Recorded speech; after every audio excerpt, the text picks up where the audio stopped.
Meus irmãos, no mesmo salmo que nós temos falado durante esses domingos, que é o Salmo 50.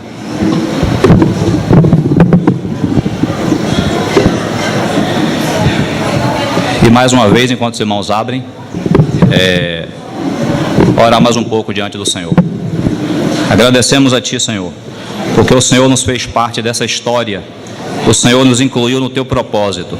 Nós que estávamos desgarrados como ovelhas, cada um se desviava pelo caminho, mas primeiramente o Senhor tomou sobre si as nossas iniquidades, e depois o Senhor nos chamou com grande chamamento.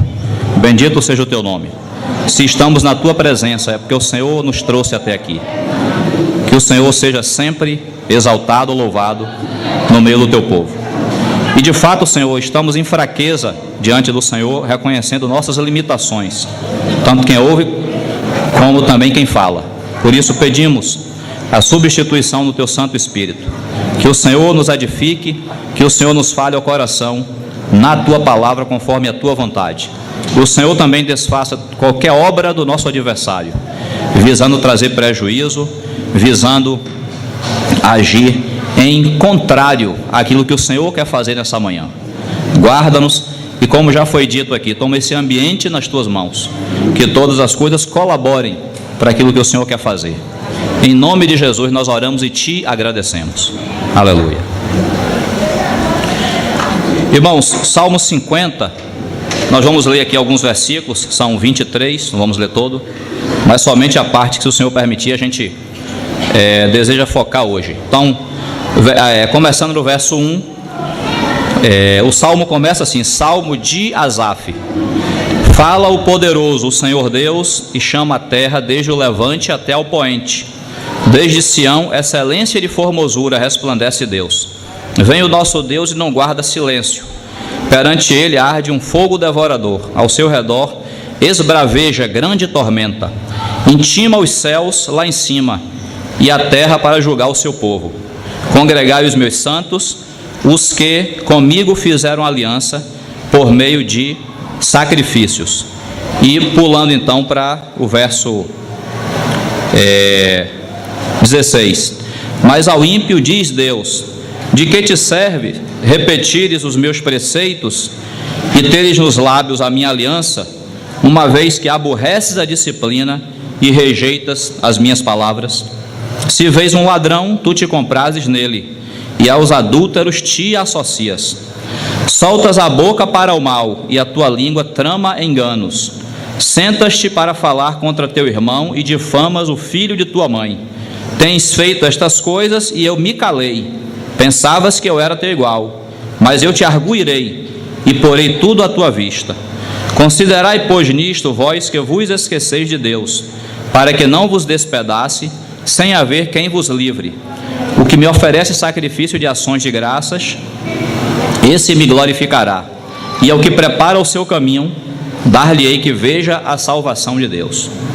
Irmãos, esse já é o terceiro domingo que nós estamos falando sobre esse salmo. Então a gente já gastou um tempo mostrando que não somente esse salmo, como a grande parte das palavras que nós encontramos na Bíblia, elas são direcionadas ao povo de Deus. Nós não podemos aplicar aos incrédulos aquilo que o Senhor está falando conosco. Então o salmo aqui, esses 23 versículos, se referem a nós. Por que é importante falar isso?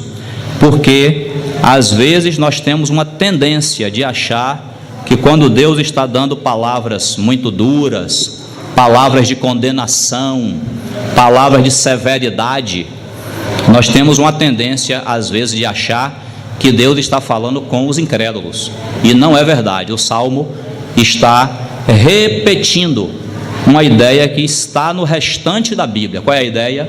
A ideia do tribunal de Cristo, a ideia de que um dia todos nós, não os incrédulos, mas todos nós que um dia nascemos de novo, que, como Décio lembrou aqui, nos tornamos filhos de Deus, recebemos o Espírito Santo pela fé em Cristo Jesus, todos nós, só o povo de Deus, só a família de Deus, todos nós estaríamos reunidos diante dele no que a Bíblia chama de tribunal de Cristo. E lá não vai ser definido se a gente vai ser salvo ou não. Não é essa a questão.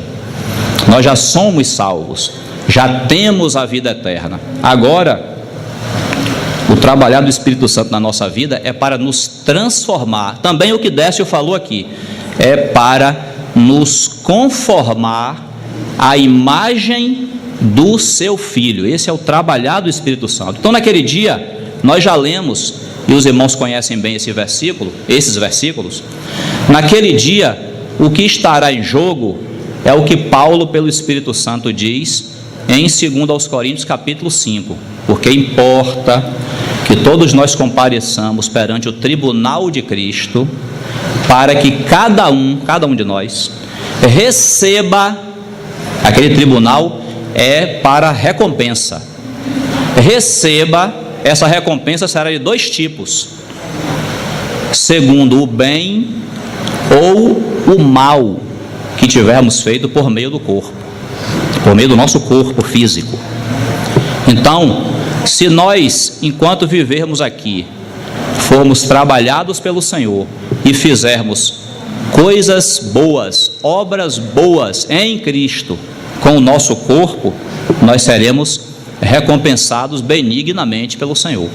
Se fizermos coisas ruins, seremos disciplinados, não seremos condenados ao inferno, ao fogo eterno, porque nós já somos filhos de Deus, mas seremos severamente disciplinados pelo Senhor, como um pai disciplina severamente o seu filho que errou e não quer correção. Essa é a disciplina que nós passaremos, se assim for o caso. Então, esse tribunal é para isso. As nossas ações como crentes, como filhos de Deus, elas serão julgadas. Então isso repete, nós já ouvimos várias coisas sobre isso, e eu queria repetir. Irmão Witness ali, ele fala assim: eu não posso repreender os filhos do vizinho se os meus filhos são indisciplinados. Primeiro eu disciplino os meus filhos dentro da minha casa, e depois eu posso ter base para poder falar do filho do vizinho. É a mesma coisa. O Senhor primeiro vai começar o juízo, Pedro diz isso, o Senhor vai começar o juízo pela casa dele, ajustando os seus filhos, chamando os seus filhos no eixo. Aí, depois, lá na consumação de tudo, Apocalipse capítulo 20, ele vai chamar o restante da humanidade no juízo do trono branco.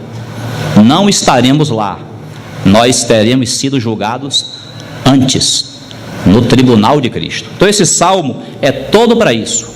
O Senhor dizendo assim: congregai os meus santos, aqueles que fizeram aliança comigo. E ele vai se assentar para poder julgar. Hoje a gente quer, se o Senhor permitir, concluir, porque nós já falamos de outros assuntos que o Salmo menciona, falamos nos domingos anteriores. Hoje a gente quer concluir, por isso que começamos a ler a partir do verso 16, e aí eu quero repetir com os irmãos: mas ao ímpio diz Deus: de que te serve repetires os meus preceitos e teres nos lábios a minha aliança, uma vez que aborreces a disciplina e rejeitas as minhas palavras? Ou seja, essa é uma palavra plenamente aplicável a nós. Às vezes nós estamos na fé, estamos no Senhor, mas nós vivemos sem saber o que é disciplina. O Senhor está nos disciplinando de várias maneiras, está querendo nos corrigir, e nós estamos como aquela figura do boi que dá coices contra o seu condutor. Lembra quando Paulo falou lá em Atos, quando ele estava dando o testemunho dele, como ele se converteu? Aí diz que o Senhor aparece para ele no caminho de Damasco. Aí o Senhor diz assim para ele: Paulo, Saulo, dura coisa é recalcitrares contra os aguilhões. Então ali nós conhecemos bem essa figura. O Senhor estava dizendo que Saulo na época era como aquele boi brabo que o dono tentava colocar o boi para poder puxar a carga, puxar o carro, E o boi empacava, o boi não queria obedecer. Aí o condutor do carro, ele tem um negócio na mão chamado aguilhão, que é como se fosse uma grande flecha pontiaguda, que ele chegava e dava um toquezinho assim na anca do boi. E aquele espetar do aguilhão fazia com que o boi entendesse que era para sair, era para andar, era para continuar caminhando. E o boi, quando era brabo, o boi fazia assim para trás, ó, dava coice. Quando ele dava coice, era pior, porque a perna pegava no aguilhão e aí que feria mesmo. Então o Senhor estava dizendo: Saulo, Saulo, dura coisa, você está se ferindo, Saulo. Eu estou tentando conduzir você e você está dando coice e você está se ferindo mais ainda. Então, às vezes, é o que acontece conosco, que o Senhor nos guarde. O Senhor está querendo nos disciplinar, está querendo nos conduzir, está querendo nos corrigir, e a gente, ao invés de se submeter à sua disciplina, a gente dá coice contra o Senhor. Aí se fere mais ainda, o Senhor continua na disciplina, e a gente continua dando coice, e a gente continua se ferindo. Então, que o Senhor nos guarde de rejeitar a disciplina. Mas o Salmo está dizendo: a gente às vezes tem na boca as palavras do Senhor, sabe da Bíblia inteira, já ouviu várias pregações, já participou de várias conferências, já lemos a Bíblia não sei quantas vezes, temos a palavra toda aqui, mas essa palavra não desce para o coração. A gente rejeita a disciplina, aborrece as palavras que o Senhor tem nos dado. É essa situação que o Senhor está nos chamando a atenção para a gente ter cuidado. E diz mais aí, ó, 18: se veis um ladrão, tu te comprases nele, e aos adúlteros te associas. Irmãos, a Bíblia é um livro de princípios, ok? Aqui está dizendo que às vezes nós nos associamos. Ele está usando aqui a figura do ladrão e do adúltero. É claro que o versículo, o Espírito Santo não ia listar todos os tipos de conduta ruim num versículo só. Ele está pegando só o ladrão e o adúltero, para poder nos dizer que às vezes nós estamos nos associando, nos tornando cúmplices de pessoas, mesmo irmãos, às vezes pessoas aí fora, que têm uma conduta reprovável diante do Senhor.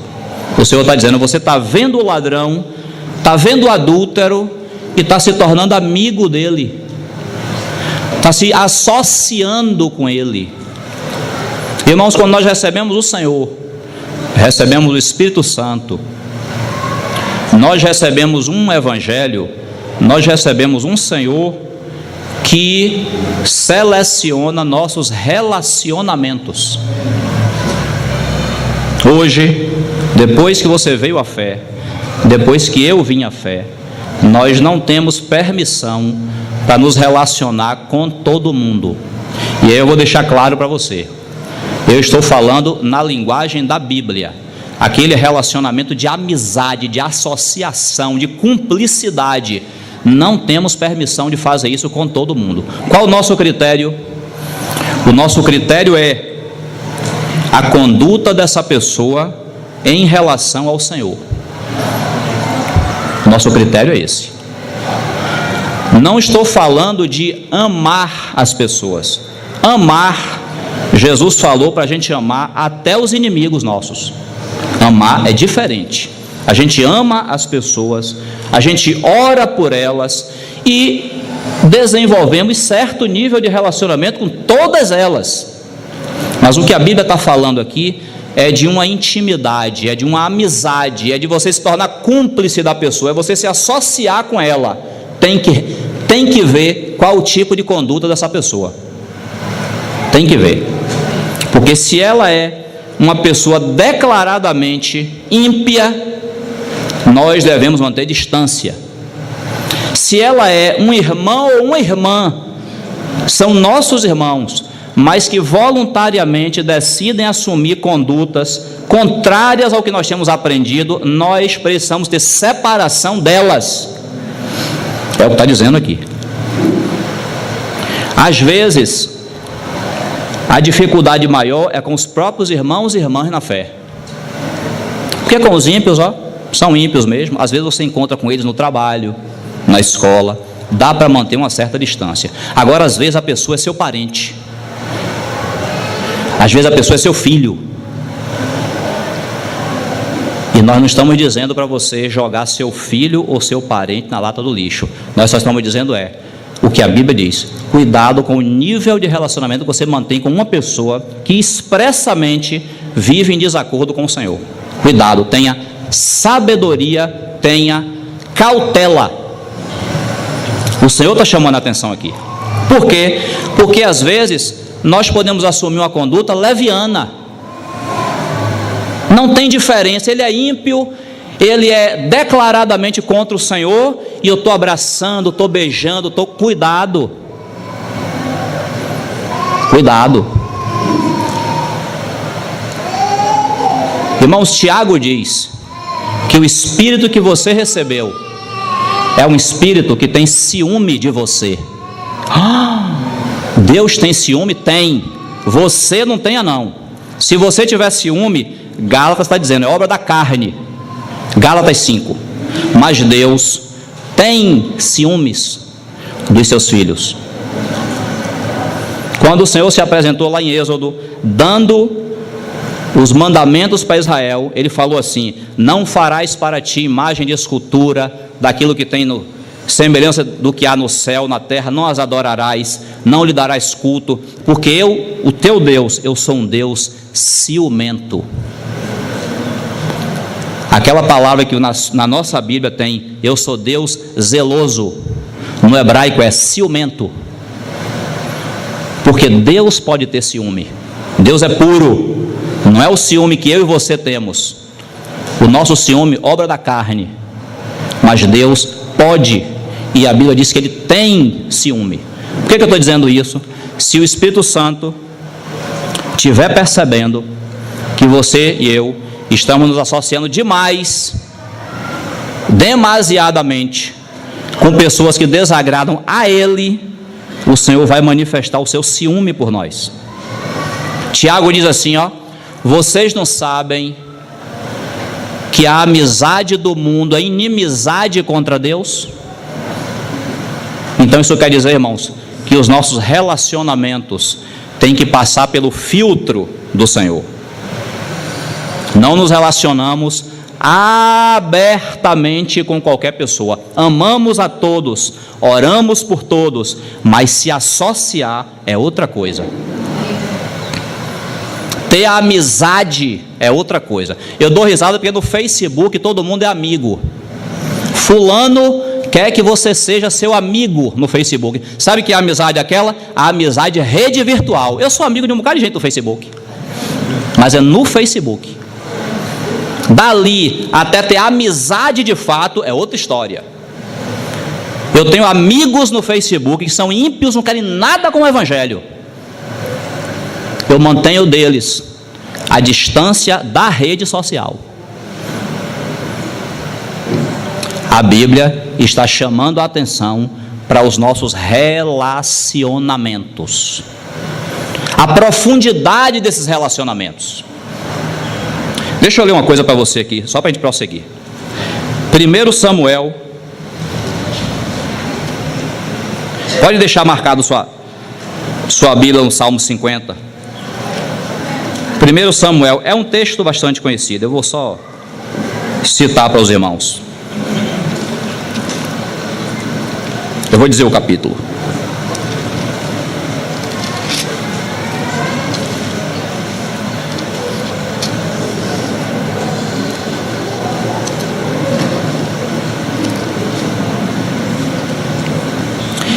Capítulo 3,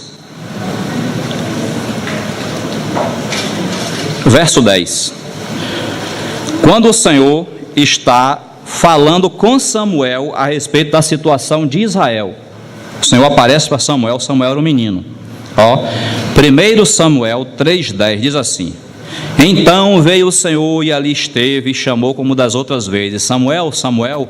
Este respondeu: fala, porque o teu servo ouve. Disse o Senhor a Samuel: eis que vou fazer uma coisa em Israel, a qual todo o que a ouvir lhe tinirão ambos os ouvidos. Naquele dia suscitarei contra Eli tudo quanto tenho falado com respeito à sua casa. Começarei e o cumprirei. Porque já lhe disse que julgarei a sua casa para sempre, pela iniquidade que ele bem conhecia, porque seus filhos se fizeram execráveis e ele os não repreendeu. Volte comigo, irmãos. Essa é a palavra que o Senhor dá usando Samuel. Volte aí comigo no capítulo 2, tem um homem de Deus que profetiza contra Eli. No capítulo 2, verso 27, diz assim, ó, na minha Bíblia foi só voltar a página. Veio um homem de Deus a Eli e lhe disse, assim diz o Senhor, não me manifestei na verdade à casa de teu pai, estando os israelitas ainda no Egito, na casa de Faraó? Eu escolhi dentre todas as tribos de Israel para ser o meu sacerdote, para subir ao meu altar, para queimar o incenso e para trazer a estola sacerdotal perante mim. E dei à casa de teu pai todas as ofertas queimadas dos filhos de Israel. Aí o Senhor pergunta assim, por que pisais aos pés os meus sacrifícios e as minhas ofertas de manjares que ordenei se me fizessem na minha morada? E tu, por que honras a teus filhos mais do que a mim, para tu e eles vos engordardes das melhores de todas as ofertas do meu povo de Israel? Irmãos, esse texto é bem conhecido. Os filhos de Eli se tornaram execráveis, estavam ali servindo ao Senhor, mas a Bíblia declara que eles eram homens de Belial, eles não se importavam com o Senhor, eles agiam de qualquer maneira, inclusive pecavam lá dentro do tabernáculo de Siló, cometiam pecados, cometiam imoralidade. E o Senhor está dizendo a Eli que pelo fato de Eli não ter repreendido os seus filhos, Eli estava honrando mais os filhos dele do que ao próprio Senhor. Então, irmãos, o Senhor que nós temos também quer julgar os nossos relacionamentos, a cumplicidade que nós temos com os nossos relacionamentos. Repito, nós demos um aviso recentemente aqui, há umas 2, 3 semanas atrás, sobre uma situação de disciplina na igreja. E os irmãos se lembram, foi até Décio que deu o aviso, os irmãos se lembram que nós lemos aquele versículo lá em 2 aos Tessalonicenses, que diz assim, não vos associeis com todo irmão que anda desordenadamente. Está vendo, irmãos?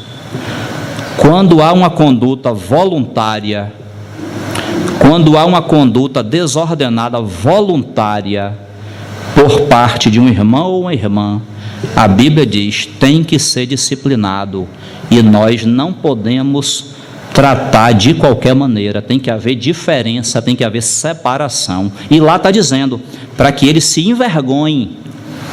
Ô irmão, mas a Bíblia, obrigado. Ô irmão, mas a Bíblia está dizendo que eu devo ser envergonhado? Sim, se a minha conduta estiver em desacordo com a conduta do Senhor e for uma conduta voluntária e eu não me arrependi, eu devo ser envergonhado, está escrito isso. Porque mais importante do que o nosso relacionamento com os irmãos e com as irmãs, mais importante é honrar ao Senhor. Repito, para você não tomar essa palavra de maneira errada, nós não estamos falando de deixar de amar as pessoas, de tratá-las mal. Aliás, nesse próprio texto, eu nem vou abrir aqui porque é um texto conhecido, nesse próprio texto, o apóstolo Paulo diz assim, todavia não o trateis como inimigo. Não é assim que diz lá? Ou seja, antes o Espírito está mandando disciplinar, está mandando não andar com quem anda desordenadamente, mas ao mesmo tempo está dizendo, não trate como inimigo, porque os irmãos e as irmãs não são nossos inimigos, eles podem estar numa conduta errada, precisam ser disciplinados, mas eles não se tornaram nossos inimigos, são nossos irmãos. Então lá diz assim, todavia não o trateis por inimigo, mas adverti-o como irmão, continua sendo irmão, mas a conduta dele e dela naquele momento é inadequada, então eu não posso agir com ele como se nada tivesse acontecendo, ele tem que ser envergonhado. Por isso que há essa orientação nas Escrituras, para que não aconteça conosco o que o Salmo está dizendo, a gente dê a mão e trate bem, e se associe, e fique cúmplice das pessoas, independentemente da conduta delas. Não, se a conduta delas está desonrando ao Senhor, nós não podemos concordar. É isso que aqui está dizendo. Você vê o adúltero, você vê o ladrão, e você se associa, você se torna cúmplice, amigo. Não, calma lá, é meu amigo, mas meu querido, você precisa se arrepender. O Senhor que nós temos, Ele também quer influenciar nos nossos relacionamentos, porque quando você se associa, você se torna cúmplice. Para aquela pessoa ali, você está concordando com ela, porque você não disse nada, você continua tratando ela da mesma forma. Ah, irmão, mas se ele for um ímpio, mantenha a distância, continue orando por ele, continue amando, mas não dê a ele a impressão de que você concorda com a atitude dele. Ele é ímpio, pecador, não quer nada com o Evangelho. Precisamos ter uma atitude sóbria. Oi. A mais do que a Bíblia você fala, né? Sim, Marcelo está me lembrando. Às vezes nós queremos amar essas pessoas mais do que a Bíblia manda que a gente ame. Então aqui o Salmo está nos advertindo. Cuidado, você é amigo de quem? Amigo. A questão aqui é a profundidade do relacionamento. Relacionamento nós temos com todos. Os irmãos lembram? 1 Coríntios capítulo 5. O Senhor está tratando ali através de Paulo com aquele crente, era um crente na igreja em Corinto, que estava vivendo em imoralidade. É um crente, mas infelizmente perdeu o rumo, resolveu abraçar o pecado e está reunindo. Aí depois daquela palavra toda que Paulo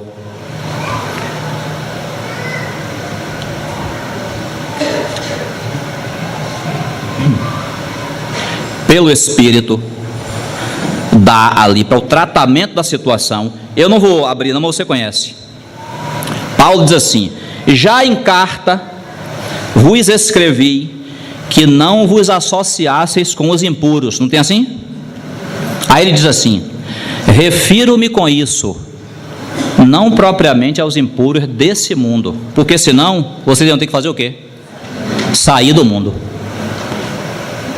Mas agora vos escrevo que não vos associeis com todo aquele que, dizendo-se irmão, foi impuro, foi papapá, e aí ele dá a relação ali. Está vendo? Paulo ali está aumentando o conceito, está ampliando o conceito. Eu não estou falando só das pessoas aí fora, não. Se tiver irmãos e irmãs que reúnem com você ou que você conhece, que de repente eles resolveram assumir uma conduta desse tipo, uma conduta, não é uma queda não, irmãos, é uma conduta, que o Senhor nos guarde, mas a queda todos nós somos sujeitos. O irmão caiu ali numa situação, vou pisar nele? De jeito nenhum, ele caiu, vamos orar por ele para o Senhor poder levantá-lo. Mas aqui está dizendo uma pessoa como esse crente de Coríntios 5, é crente, está reunindo e não se arrependeu do pecado, mantém o pecado, mantém uma conduta pecaminosa. Aí eu vou tratar ele como? De dente aberto? Como se nada tivesse acontecido? Está vendo então? O Senhor está dizendo agora da nossa conduta entre nós, que o Senhor nos guarde, que não seja necessário isso, mas tem advertência. Tem advertência para que a gente não se associe. O associar é dizer assim: está tudo bem, está tudo tranquilo. Não está. Então o Salmo está chamando aqui a nossa atenção. Verso 19: soltas a boca para o mal, e a tua língua trama enganos. Às vezes, irmão, nós passamos anos na vida cristã descobrindo aquilo que Tiago falou, que a língua é indomável. Só que tem o seguinte: o Senhor nos conduz por determinadas situações para que essa língua seja domada. Nós precisamos nos submeter a elas. Eu vou contar um exemplo, não aconteceu com ninguém aqui, aconteceu com o irmão Gino. Todo mundo aqui, aliás, uma grande parte que ouviu esse exemplo. Irmão Gino falou que uma vez ele soube de uma coisa engraçada sobre um determinado servo de Deus. Ele soube, e ele, numa roda aqui de irmãos, ele ia contar essa história engraçada sobre um servo de Deus. Quando ele ia abrir a boca, uma janela próxima, o vento fez assim, ó, pau na boca. Foi. Imediatamente ele entendeu que não era para falar do servo de Deus, mesmo que era uma brincadeira, uma coisa engraçada. Ele entendeu, cale a boca. Então, irmãos, aceitar que a língua é indomável, amém, é indomável no sentido de que ela é irrefreável, mas o Senhor está conduzindo nossa língua por experiência para a gente aprender a não falar demais, não é assim? Os irmãos não sabem que Pedro falava, mas depois daquela que ele passou, ele já ficou mais: ô Senhor, quem sou eu? Eu acabei de negar o Senhor ali diante de uma criada. Então aquele Pedro que falava, a língua dele foi refreada. Quando Pedro fala lá em Atos, diz que ele fala pelo Espírito Santo. Aí cita a palavra: ó irmãos, convém que a gente faça aqui a eleição de mais um para poder compor os 12, porque Judas se transviou. Ó, Pedro já estava, o falar dele de acordo com a palavra, não era mais aquele Pedro. E lá na sua carta, Pedro vai relembrar aquele salmo que diz assim: quem quer ver a vida, quem quer ver os dias bons, refreie a sua língua do mal. Aí Pedro falando da língua, porque pelas experiências que ele passou, o Senhor ensinou ele a controlar esse órgão incontrolável que nós temos. Provérbio diz assim, ó: do que teus olhos viram, não te apresses a litigar. Resumindo, seu olho bateu numa situação, calma, não emita o juízo. Só olhe, só observe. Não deixa a língua funcionar naquele momento, porque nós somos assim. A gente bate o olho numa coisa e a sentença vem junto. Provérbios está dizendo para a gente aprender no Senhor a refrear a língua. Está aqui dizendo: soltas a boca para o mal e a tua língua trama enganos. Sentas-te para falar contra teu irmão e difamas o filho de tua mãe.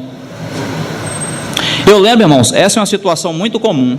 Uma vez eu estava vendo no YouTube um vídeo sobre uma prática de uns irmãos. Essa prática, é claro, não vou dizer aqui o que é, porque o objetivo aqui não é falar da prática e nem dos irmãos, é só pegar o princípio.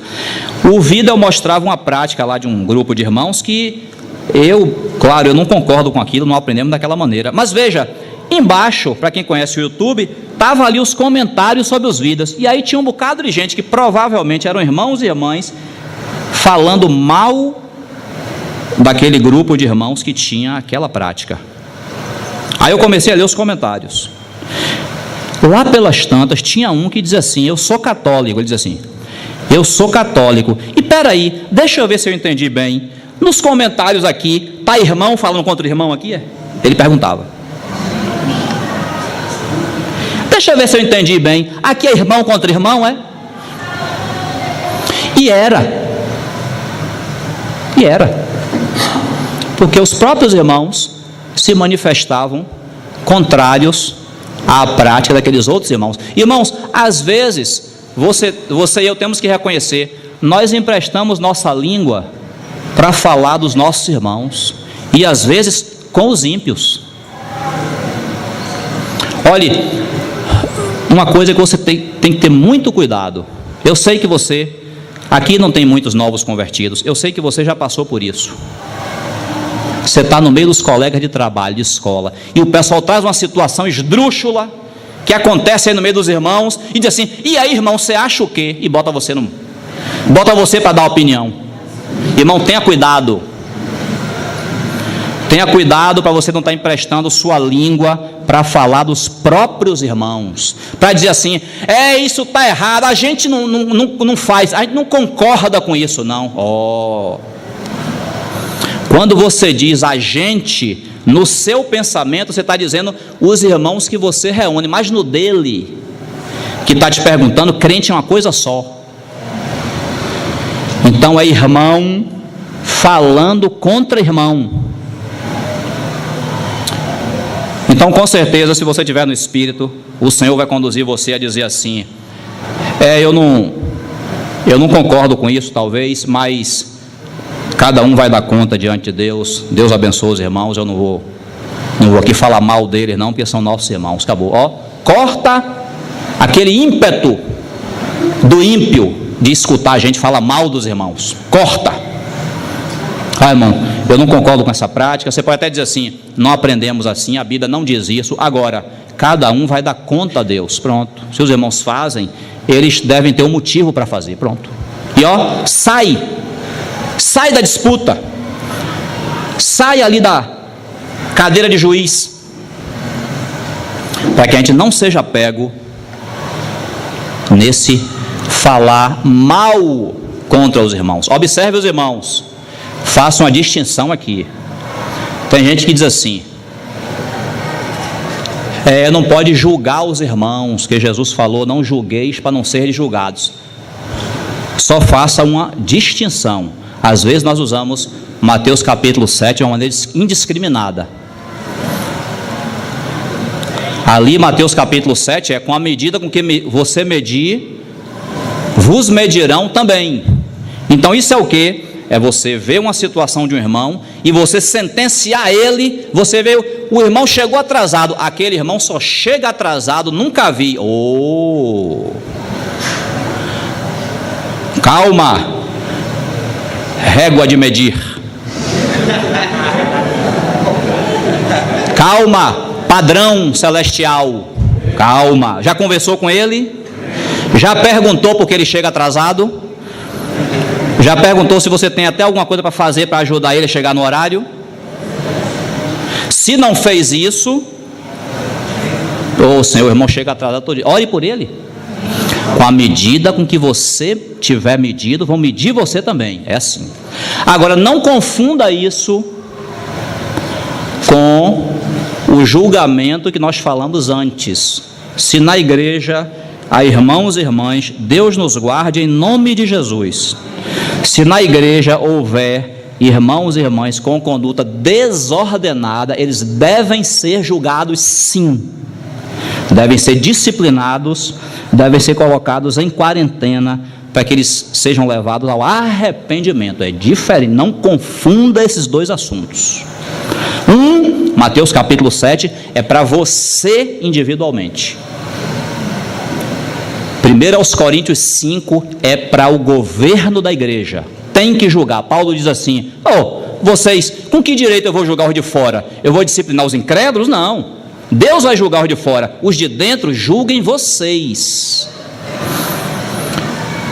Há disciplina na casa de Deus. Não confunda os dois assuntos. Tá certo? Mas, voltando então, que o Senhor nos guarde dessa nossa língua, que é veloz às vezes para emitir opiniões. Tem irmãos que às vezes você nem acabou de falar a frase, ele já apresentou a conclusão dele. Nós somos rápidos. Você está assim, mas Felipe, mas também Felipe você nem falou nada de Felipe. Rápidos em sentenciar. Calma, que o Senhor nos guarde. E o que é pior, aqui o Salmo está dando uma condição de sentar para falar mal, que ele tem uma prática, né? Uma vez um irmão falou assim: Irmão, eu aprendi assim: se for para falar mal, bora falar de mim.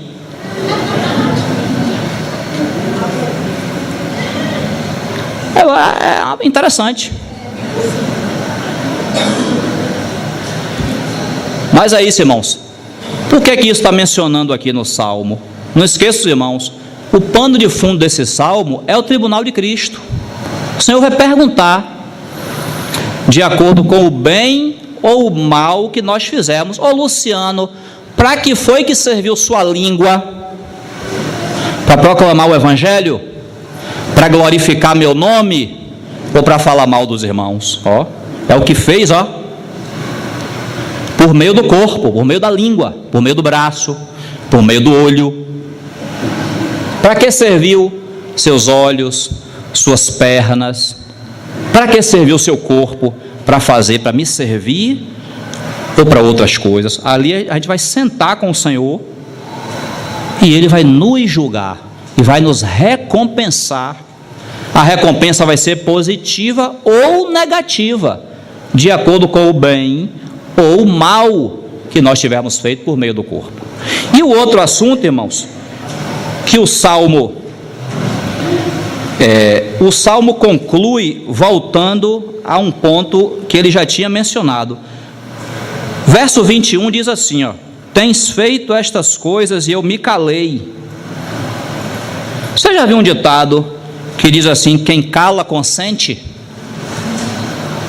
Cuidado com esse ditado. Que aqui o Senhor está dizendo: eu vi você agindo e fiquei na minha, não disse nada a você. Você não é nenhuma criança. Eu me calei. Você sabe que você está errado. Ah, irmão, mas olha, Deus não me falou nada. Não te falou nada quando? Agora que eu estou perguntando? E antes? Ah, sim. E antes de Deus ter te falado, o que é que a Bíblia diz sobre essa sua conduta? Não, mas Deus não me falou nada. Às vezes falou. E a gente preferiu continuar agindo daquela maneira. Tens feito estas coisas e eu me calei. Bom, já que Deus calou, Ele consentiu. Perigo. Pensavas que eu era teu igual. Quer dizer, imagine, a gente agindo de maneira errada e pensando que Deus está dando apoio às nossas atitudes. O Senhor está dizendo: você pensava que eu era teu igual, que eu era da mesma substância que você, mas eu te arguirei e porei tudo à tua vista. É no dia do tribunal. Já que, se a gente, irmãos, Mateus capítulo 5 diz que enquanto a gente está a caminho, a gente deve se reconciliar, a gente deve consertar nossas atitudes enquanto nós estamos a caminho. Esse a caminho é enquanto Ele não voltou, é enquanto não chegou o tribunal de Cristo. A gente tem chance de consertar nossas atitudes aqui, para não precisar chegar naquele dia, porque naquele dia é a última instância. Então lá em Mateus 5 diz assim: reconcilia-te com o teu adversário enquanto estás a caminho. Não vai esperar chegar isso aqui. O Senhor diz: mas eu te arguirei e porei tudo à tua vista. Aquilo que você não consertou lá, eu vou te questionar aqui agora, eu e você. Considerai, pois, nisto, verso 22, vós que vos esqueceis de Deus, para que não vos despedace, sem haver quem vos livre. Nós falamos a semana passada, batemos nesse ponto, porque o Salmo usa uma palavra pesada. Porque haverá disciplina severa para os seus filhos. Você não pode confundir essa disciplina severa com condenação eterna, mas é uma disciplina severa. O Senhor julgará o seu povo. Nós falamos que esses termos fortes que o Senhor usa podem dar a entender que Ele está falando de condenação. Mas, irmãos, é só nós voltarmos para a experiência. Você como pai, às vezes você não sente que precisa dar uma disciplina mais forte no seu filho? Claro. Eu vou dar um exemplo, um exemplo não está escrito em lugar nenhum, só para você entender do que eu estou falando. Você, quando pega seu filho para disciplinar com a vara, geralmente você dá 5 varadas no bumbum dele. Exemplo. Mas pode ser que chegue um dia que você sinta que 5 não vai ser bastante, tem que ser 10, 15. É mais severo ou não é?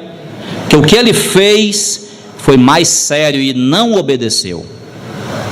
Disciplina mais severa. E nós falamos para os irmãos que esses textos iam ficar claros quando nós lêssemos Hebreus. Eu quero abrir o livro de Hebreus com os irmãos, mas antes,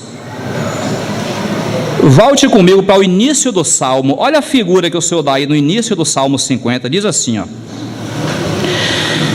Salmo 50, verso 1: fala o poderoso, o Senhor Deus, e chama a terra desde o levante até o poente. É uma ocasião solene, o Senhor faz um chamado universal aí, tá vendo?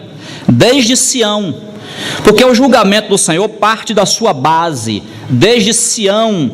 Sião é a igreja, Sião é a sua cidade, é daqui que o Senhor vai nos julgar.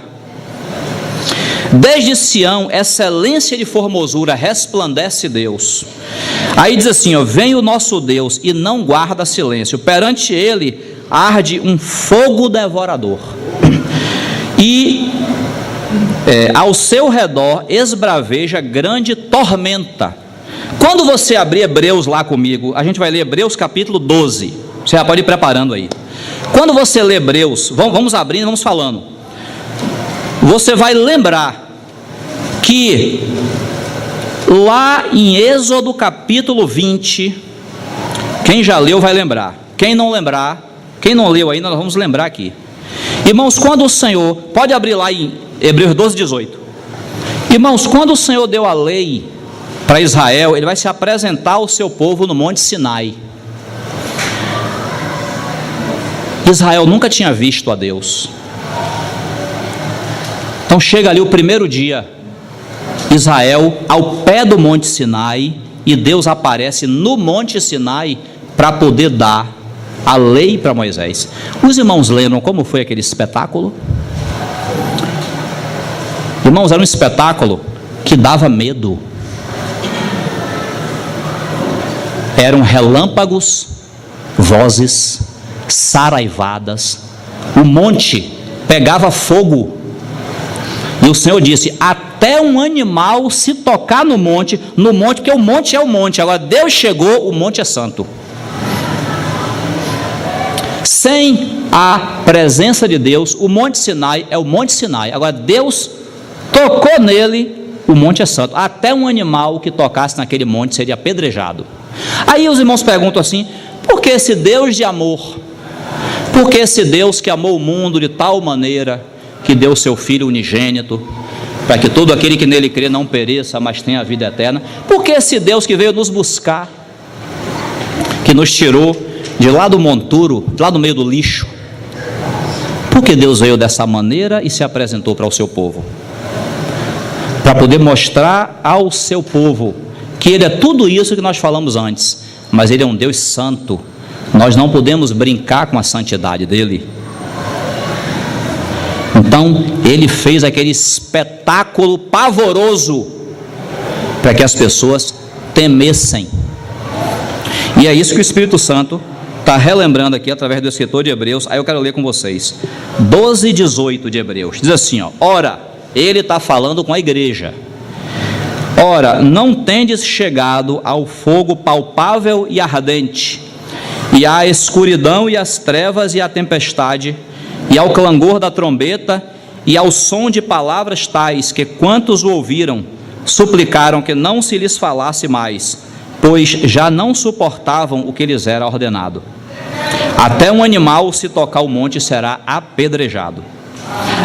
Na verdade, de tal modo era horrível o espetáculo, que Moisés disse: sinto-me aterrado e trêmulo.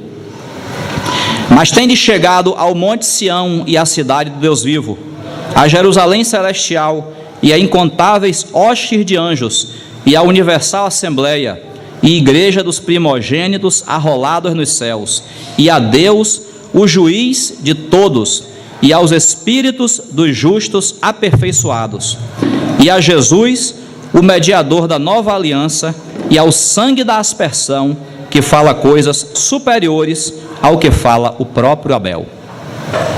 Olha, irmãos, o Espírito está fazendo aí uma comparação, dizendo o seguinte: hoje, quando você vem à fé, hoje, quando você está na presença de Deus, você não vê aquele espetáculo horrível, você vê o amor de Deus, você vê a sua graça. Nós podemos estar aqui na presença dele, não tem relâmpago, saraivada, não tem fogo, não tem nada. Naquele dia teve, para Israel teve, para nós não tem.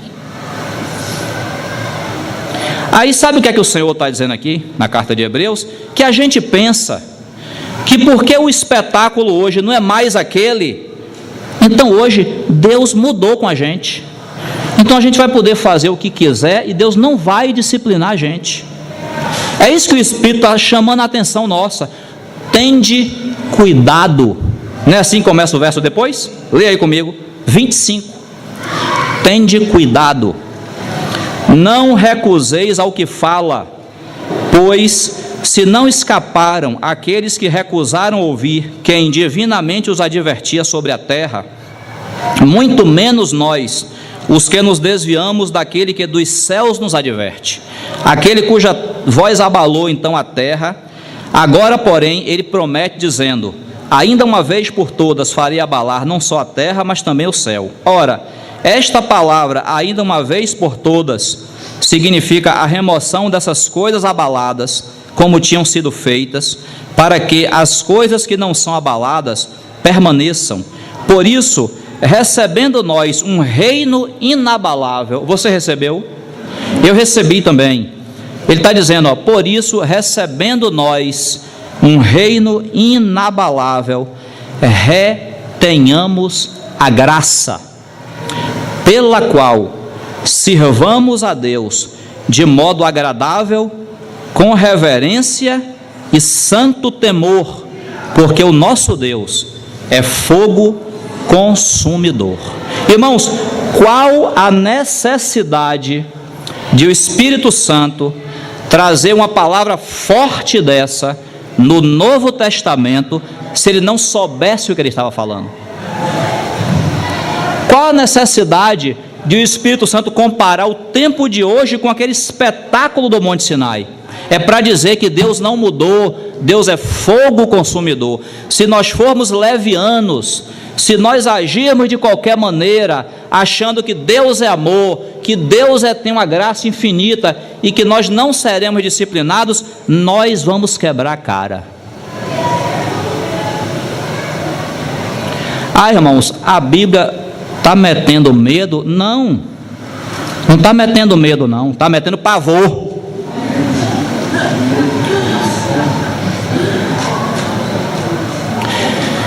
Irmãos, o Salmo 34, eu não vou ler não, depois você lê por causa do tempo. Salmo 34 diz assim, busquei ao Senhor e acolheu-me, e de todos os meus temores me livrou. Está vendo? Nós falamos aqui um dia desse, de todos os temores, de tudo aquilo que nos metia medo, que nos escravizava, o Senhor nos livrou de todos esses temores, aleluia. Mas, irmãos, no mesmo Salmo 34, o Senhor está dizendo para a gente temer a Ele. Está vendo? O Senhor tirou todos os nossos temores, menos o dele.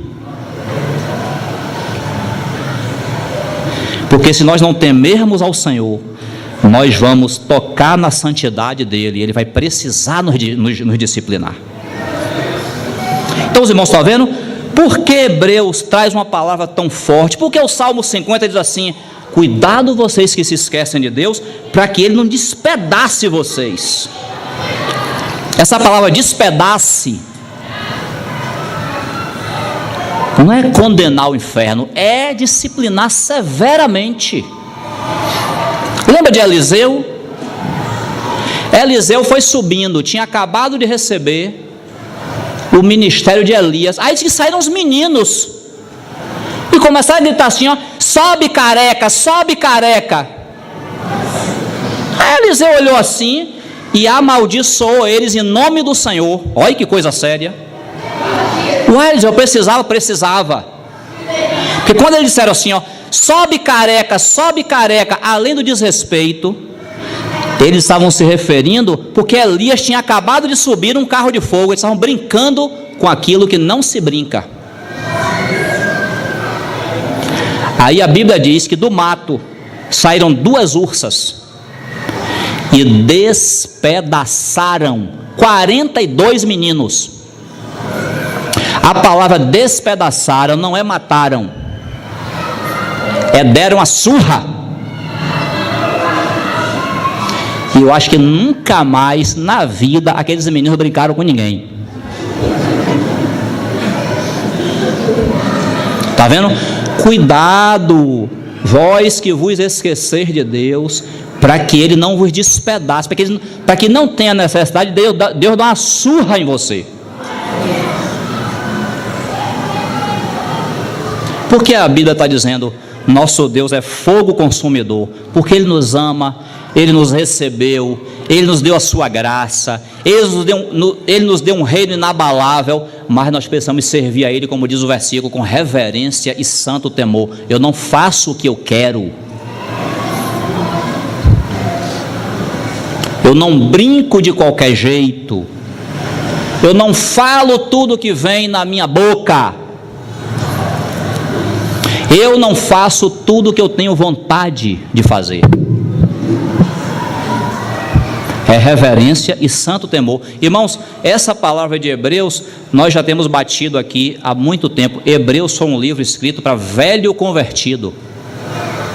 Não foi um livro escrito para novo convertido. Para a gente que já está na caminhada, ó, há um bocado de tempo. Por que isso? Porque nós que estamos na fé há mais tempo, a gente corre o risco de relaxar. Hebreus está dizendo: não relaxe não, vá em frente, prossiga firme, não baixe a guarda. E cuidado, não relaxe não, porque se você não tiver reverência e santo temor, nosso Deus é um fogo consumidor. Então, por isso, para terminar, por isso que às vezes na vida cristã, quando nos falta esse temor, o Senhor tem que agir com severidade. Aí por isso que tem textos como João fala na sua primeira carta: há pecado que é para a morte, por isso eu não digo que você ore. Isso quer dizer que se nós atingirmos um nível de uma leviandade tamanha, nós podemos pecar para a morte. Quem pecar para a morte vai morrer. Não vai adiantar a igreja orar por ele, ele vai morrer, porque o Senhor vai ter que tirar ele da terra. Ele pecou. Irmãos, nós não lemos não, mas você conhece. Nós começamos a ler Hebreus 12, do 18 em diante. Mas antes, o Senhor está falando de Esaú. Sabe o que é que Esaú nos ensina? Que há coisas na vida cristã que a gente pode fazer e elas não têm volta. Já foi. Esaú vendeu o direito de primogenitura. Não quero saber, eu estou com fome. Olha, irmão, eu estou cansado. Nesse momento não me importa ir para a reunião, eu estou cansado. O perigo é que não importa para ele, para ela, mas para Deus importa. Aí Esaú falou assim, ó: eu estou com fome aqui, estou quase morrendo, o que me importa agora é satisfazer a minha necessidade. Toma aí esse direito de primogenitura, me dá esse prato de lentilha aí. Só que ele não sabia que quando ele fez aquilo, Deus o viu e registrou. Aí Hebreus 12 diz que lá no futuro, quando Esaú descobriu a besteira que ele tinha feito, ele tentou se arrepender, mas não tinha mais jeito. A Bíblia diz: com lágrimas ele buscou o arrependimento, não adiantou chorar, vendeu. Então, E, Luciano, o que é o pecado para a morte? Não dá tempo. Mas guarde uma coisa: o pecado para a morte não é, está gravado isso, não é o pecado contra o Espírito Santo, não é. Uma vez eu estava falando lá em Armação, falando sobre o pecado para a morte, um irmão me entregou um bilhete com os versículos de Mateus que falavam sobre o pecado contra o Espírito Santo. Não é a mesma coisa, não é, irmãos. Pecado contra o Espírito Santo, o crente não comete. Foi assim que nós aprendemos. Aí, claro, depois com mais tempo a gente pode explicar. Não estou falando de pecado contra o Espírito Santo, não. O pecado contra o Espírito Santo foi aquele que os fariseus cometeram, dizendo que Jesus expulsava os demônios por outro demônio. Esse é o pecado. Aí o Senhor falou assim: se pecar contra o Espírito Santo, não tem perdão, nem nesse século, nem no vindouro. É diferente, são dois assuntos diferentes. Pecado para a morte é outra coisa. Pecado para a morte é o crente que pode cometer. Ele chegou no nível de uma leviandade, de uma situação que ele pecou e o Senhor resolveu: aqui você não fica mais, vai morrer. Pecado para a morte. João fala assim: não digo que ore por esse, já pecou para a morte, o Senhor vai ceifar e acabou. A gente tem que orar por nós mesmos para não chegar nesse nível de pecar dessa maneira e o Senhor tem que nos julgar severamente. Agora, não perde a salvação, ele apenas foi ceifado.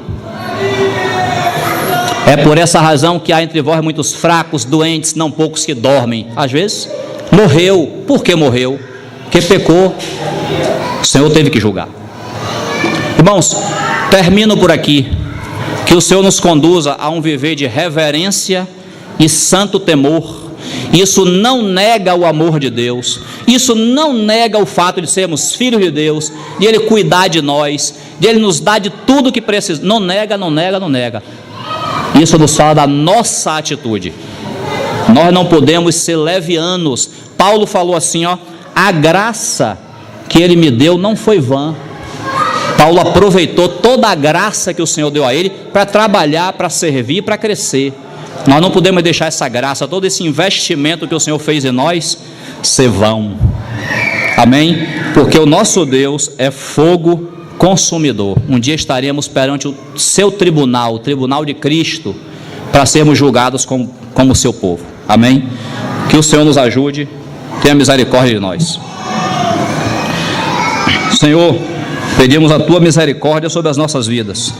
Que o Senhor nos ajude, como diz a tua palavra, recebendo nós um reino inabalável, retenhamos a graça, pela qual sirvamos a Deus com reverência e santo temor, porque o nosso Deus é um fogo consumidor. Bendito seja o teu nome pela tua palavra. Aleluia.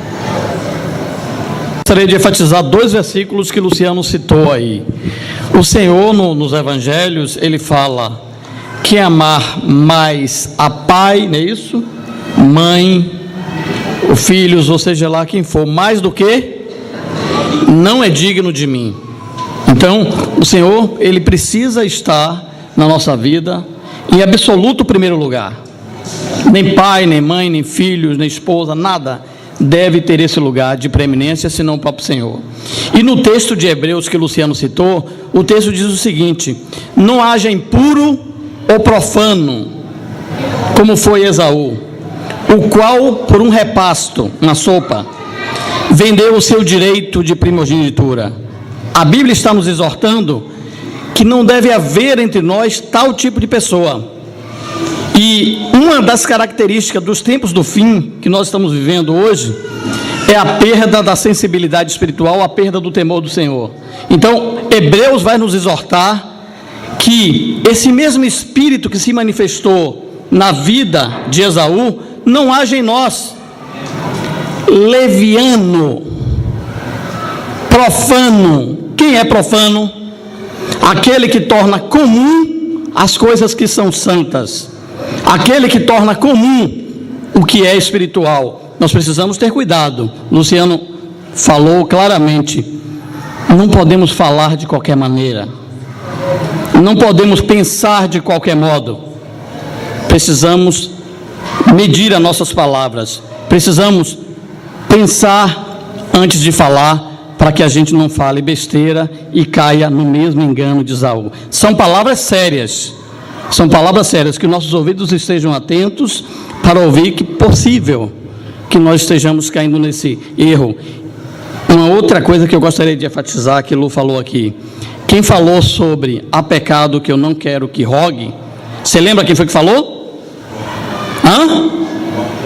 João é tido como o quê? O apóstolo do quê? O apóstolo do amor falou isso? Isso é muito significativo, irmão. Por quê? Alguém que fala do amor de Deus, fala uma palavra tão séria, é porque Deus é amor, mas Ele também é justiça. Ele é fogo consumidor. Então nós temos que ter cuidado com o nosso caminhar, para não incorrermos nessa falta. E João fala, há pecado que você não deve rogar, porque é pecado para a morte. Então a gente tem que ter cuidado, porque o julgamento do Senhor está pairando sobre as nossas vidas, e isso ainda é misericórdia. A salvação não é perdida, mas podemos perder o reino milenar com Cristo. Que o Senhor nos guarde. Amém? Pode vir, Décio. Mas dentro do que o Luciano estava compartilhando, eu me lembro de uma experiência que nós tivemos lá em casa, de um irmão chegar para nós e trazer muitos assuntos negativos de um irmão. E depois que ele terminou tudo, nós falamos para ele, irmão, a gente não quer entrar nesse assunto, para nós o assunto é resolvido, nós não queremos ter comunhão acerca dessa situação. Aí o irmão praguejou, falou um monte de coisa, e no final, na hora que ele estava saindo, ele diz assim, poxa, mas eu tenho que considerar pelo menos o seguinte, toda vez que eu falo deste irmão, minha língua incha, e eu nem sei porquê. Interessante, né? Como o Espírito Santo usa algumas coisas para chamar a nossa atenção. A língua desse irmão inchava quando o irmão falava mal desse irmão. Não preciso citar aqui. Só que não havia e não houve arrependimento por parte desse irmão que chegou lá em casa. Hoje ele está afastado. E é interessante, a enfermidade que tinha neste irmão, que ele falava mal, se tornou a enfermidade dele hoje. Você compreende? Muitas vezes a gente pensa que Deus não está dando ouvidos ao que nós estamos falando, e muito mais as coisas que estão no nosso coração. E muitas vezes nós nos achamos nas mesmas situações de outros irmãos e pensamos que isso é uma obra do acaso. O que semeamos, nós colhemos. Então tenhamos bastante cuidado como abrirmos os nossos lábios para falar mal de qualquer irmão. E eu sou com essa irmã que citou esse exemplo aqui que o Luciano trouxe. Se quer falar mal, vamos falar de mim. Mas nas costas dos irmãos, não falemos mal de ninguém não, irmãos. Senhor nos ajude.